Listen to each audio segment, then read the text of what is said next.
There is a moment we have all experienced that no one has been able to fully explain. You are looking at a problem, a theorem, a mechanism, an argument that you have spent hours or days trying to understand. You read the same sentence for the fifth time. And then, without anything external changing, without any new information arriving, without anyone telling you anything different, something happens. The pattern becomes visible. What was opaque becomes transparent. And in that instant, you know that you can no longer return to not understanding it. This moment has a name in German, Aha-Erlebnis, the aha experience. And it has been challenging psychologists, neuroscientists, and philosophers for over a century because it has properties that no information processing model can satisfactorily explain. It happens all at once. It cannot be forced. It cannot be predicted. And once it happens, it is irreversible.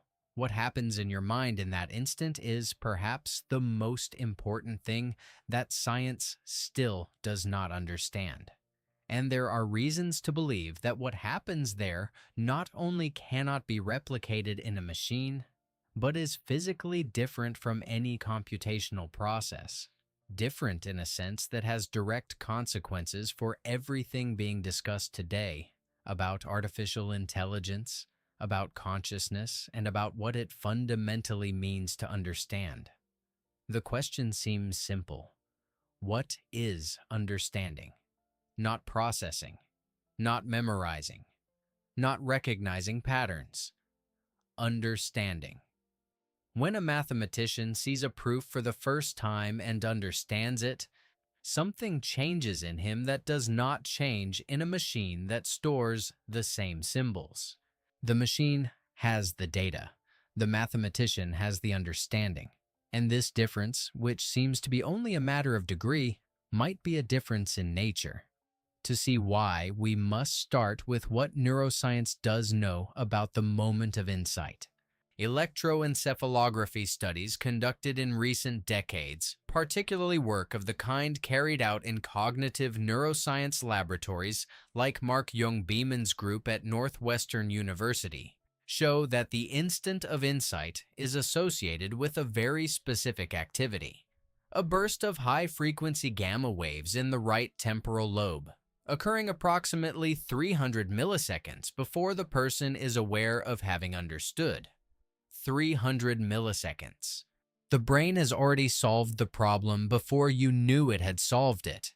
This is disturbing for several reasons. The first is that it suggests insight is not the result of a deliberate conscious process.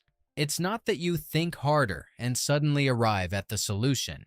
The solution arrives, and then you find out. The process that generated it occurred below your threshold of consciousness, somewhere in the brain that does not have direct access to introspection. The second reason is the location. The right temporal lobe is not the center of sequential logical reasoning. It is a region associated with distant connections, the integration of semantically remote information, the ability to see relationships between things that do not seem related. Insight is not more of the same. It is qualitatively different from step-by-step reasoning, and that qualitative difference is exactly what interests Penrose, because step-by-step reasoning is what algorithms do best, and insight is what algorithms cannot do at all. Before this sounds like too strong a claim, one must be precise. Artificial neural networks can produce unexpected solutions. They can find patterns that humans do not see. They can solve problems in ways that appear creative. But there is a fundamental difference between finding a correct solution and understanding why it is correct. A neural network has no access to that difference. It produces an output. It doesn't know what it means. It was looking for answers to this that I found this digital book. The Penrose Dossier, What Academia Fears to Admit, is not a summary of theories, nor a collection of data on neuroscience. It is a tool for developing exactly what no algorithm has: The ability to stay with an unanswered question and keep searching, not because it's comfortable, but because the question matters. Penrose built his argument about the mind over decades, knowing that most of his colleagues considered him wrong. He kept going because he had seen something he couldn't unsee. This book documents that posture, not the result, the disposition. You are in that state right now, the mind active, the old model crumbling. There is a window between the moment an idea disturbs you and the moment you file it away and move on. It is in that window that real change occurs, not later. The link is in the first pinned comment, but beware. This content may be taken down. Click now. Download your copy. Do you remember the exact moment you understood something you had been trying to comprehend for a long time? What was the first thing that changed in you? Tell us in the comments. There is one characteristic of insight that computational models find especially difficult to replicate. Its globality. When you truly understand something, you don't just understand that one thing. Your understanding of a huge number of related things changes simultaneously. When a physics student understands the principle of conservation of energy, they don't just acquire a new fact. They understand the pendulum they studied last week in a different way. They understand the electrical circuits in the next chapter in a different way. They understand in a different way why fuels burn and why bodies fall. A single understanding reorganizes the entire network. This is not what happens in a database when you add a new entry. It is not even what happens in a neural network when it adjusts its weights. In those systems, each new piece of information modifies the connections locally and gradually. Human insight is global and instantaneous, and that difference is not one of speed, it is one of architecture. The word Penrose uses to capture this is holism. Understanding is holistic in a way that no sequential processing can be, and the holism of insight has a direct connection to something we have already explored, Gödel's theorem. Because the ability to see the meaning of a proposition from outside the system that generates it, which is exactly what Gödel did and what mathematicians do when they understand a proof, is a global operation, not a local one. You cannot get there step by step. Either you see it or you don't. And the moment you see it, something in you changes that no algorithm records. Here it is necessary to introduce a distinction that the philosophy of mind has been debating for decades, and that has direct relevance to the question of what happens when we understand something. The distinction between syntax and semantics, between the manipulation of symbols and the meaning of those symbols. Computers operate on symbols. They take a string of bits, apply formal operations, and produce another string of bits. They do this with extraordinary precision and speed, but they have no access to the meaning of those symbols, not because they lack information, but because the meaning is not in the symbols. It is in the relationship between the symbols and the world, between the formal system and the reality that system represents. Philosopher John Searle formalized this in 1980 with an argument known as the Chinese room. Imagine you are locked in a room with a set of English rules that tell you how to manipulate Chinese symbols. Through a slot in the door, pieces of paper with Chinese symbols come in, which are questions. You apply the rules, produce the correct sequence of response symbols, and slide it back through the slot. From the outside, it seems the room understands Chinese, but you, inside, don't understand a single word. You are manipulating shapes without having access to their meaning.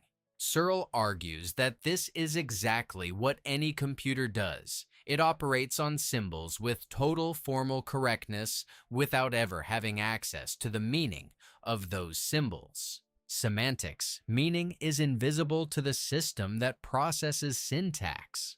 There is something else in the phenomenology of insight that deserves precise attention. Psychologists studying the aha-Erlebnis have documented a property that is especially difficult to replicate artificially: certainty. When insight occurs, you don't just see the solution, you know it is the solution, with a conviction that needs no further verification. This certainty is not arrogance or confirmation bias. It is the phenomenological signature that something has changed in the internal structure of your understanding, not just in the content of your working memory. A computer can find the correct solution and continue exploring alternatives because it has no access to any internal signal telling it that the solution found is the correct one. It needs external criteria of verification. The result matches the expected value. The formal proof is valid. The error decreases. The human mathematician who has the insight knows before verifying, and when they verify, they do so out of rigor, not necessity. This difference between knowing and verifying, between internal certainty and external confirmation, is another property of insight that has no correlate in any formal system. Penrose connects this directly with his argument about Gödel. The ability to know that something is true before having a formal proof, to have direct access to a truth before being able to derive it algorithmically, is precisely the ability mathematicians exercise when they see beyond the formal systems they study. It is not omniscience. It is a kind of direct perception of mathematical structure that Gödel himself described as mathematical intuition, a term many find uncomfortable precisely because it does not fit into any known computational framework. The link is in the first pinned comment. The last units are running out. Click now and start your journey towards the clarity and genius you deserve. Most cognitive scientists working in artificial intelligence reject Searle's argument. They say that meaning emerges from sufficient complexity, that when the system is large enough and well connected enough, semantics arises from syntax. Penrose is more cautious. He does not reject the possibility that semantics could emerge from complex physical systems. What he rejects is that it could emerge from purely algorithmic systems. And the reason is the same as we saw with Gödel. An algorithmic system cannot step outside its own rule system, meaning requires exactly that stepping out. When you understand something, you don't just correctly process the symbols that represent it. You see how those symbols connect with the reality they represent, with the experiences that make them relevant, with the consequences they have in the world. You see the sense.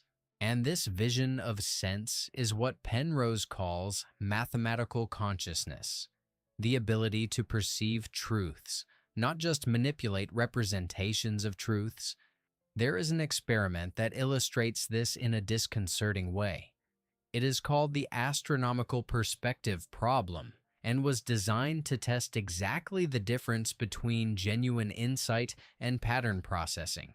You present subjects with an astronomy problem that has a correct formal solution accessible through calculation, and also an intuitive solution that requires seeing the problem from a different angle. Artificial intelligence systems always advance via the formal route. More than 60% of trained mathematicians, according to observations by researchers in the field, spontaneously find the intuitive route, even when the formal route is computationally faster. They choose the path that gives access to meaning, not just the result. This behavior is not in the training data. It is not a statistical pattern. It is the expression of something Penrose would call mathematical insight. The ability to perceive the deep structure of a problem before beginning to calculate it. And this is where the question becomes truly uncomfortable for the dominant narrative about artificial intelligence. Because if genuine insight, if the aha moment, If real understanding requires something that goes beyond the algorithmic manipulation of symbols, then the goal of creating artificial general intelligence, not just powerful tools but genuine minds, faces an obstacle that is not one of scale. It is not solved with more data, more parameters, more processing layers. It is an obstacle of principle. The link is in the first pinned comment. The last units are running out. Click now and start your journey towards the clarity and genius you deserve. Penrose is not satisfied with just pointing out the problem. He proposes a mechanism. And that mechanism, which we briefly introduced in the context of Gödel's theorem, has an additional dimension here that is worth exploring in more detail. If insight is not algorithmic, it needs a physical substrate that is also not algorithmic. Quantum mechanics, as we saw, offers genuinely non-deterministic processes, the collapse of the wave function. But Penrose goes further. He argues that the collapse relevant to consciousness is not the standard collapse of ordinary quantum theory, which occurs when a quantum system interacts with a classical environment. He proposes a different kind of collapse, which he calls objective reduction, that would occur when the difference between the states in superposition reaches a threshold defined by the geometry of spacetime at the Planck scale. The idea is that at the smallest possible scale, where general relativity and quantum mechanics must somehow be reconciled into a theory that does not yet exist, there is a form of selection between quantum alternatives that is not random in the ordinary sense, nor deterministic in the classical sense. It is a selection that depends on the geometry of space-time itself. And Penrose speculates that this selection, in the context of neuronal microtubules where the orch-or hypothesis places it, could be the physical mechanism of insight. The moment when space-time itself, at the smallest existing scale, collapses a superposition of possibilities into a concrete understanding. This sounds like speculation, and Penrose would be the first to admit it. But there is something that is not speculation. The observation that human insight has properties that no existing computational model can replicate. Globality, irreversibility, the connection to meaning, the ability to recognize truths that transcend the system of rules that generates them. These properties are observable facts. The proposed mechanism to explain them might be incorrect, but the problem it points to is real. Now, I need to speak directly to you because there is something in this question that touches on something more immediate than theoretical physics. We live in a time when sophisticated language systems generate text that seems reflective, seems creative, seems to understand, and there is a growing pressure, both cultural and economic, to accept this appearance as sufficient evidence of real understanding. If it seems to understand, maybe it understands. If it answers well, maybe it knows what it is answering. Penrose would say that this is exactly the confusion between syntax and semantics that Searle described, that there is a difference between producing the right text and understanding what that text means, and that this difference, although invisible from the outside, is the most important difference there is when we talk about the mind. When was the last time you truly understood something and didn't just process the information correctly? Think about that specific moment. There was something different in how the world looked before and after that instant. That difference, that before and after, that irreversible change in how you see things, is what no machine experiences when it produces a correct response. It doesn't experience it because there is no before and no after for it. Each answer is the result of applying the same process to the same kind of input. There is no accumulation of understanding. There is no reorganization of the network of meanings. There is no instant when the pattern suddenly becomes visible. Penrose has been pointing out for decades that this is not a temporary technical limitation that is solved with more computing power. It is a structural consequence of what it means to be an algorithmic system. Algorithmic systems can be extraordinarily useful, surprisingly creative in their outputs, capable of finding solutions no human would have found. But they do not understand. Not in the sense that you understand when something clicks. And if that is true, then the question of what happens in your mind when you understand something is not just an interesting scientific question. It is the question that defines what you are, what differentiates you from any machine that will ever be built, and why that difference matters. There is something I find genuinely remarkable in the fact that this question remains open after decades of research in neuroscience, philosophy of mind, and artificial intelligence. It's not that we haven't made progress. We have learned how insight correlates with brain activity patterns. We have built artificial systems of extraordinary sophistication. We have refined philosophical arguments to a point of precision that Descartes would not have imagined. And yet, the moment something becomes clear to you, that precise instant of the aha remains as mysterious as ever. Perhaps because we are looking in the wrong place. Neuroscience seeks the neural correlate of insight. Artificial intelligence seeks to replicate its products. Philosophy seeks its logical conditions.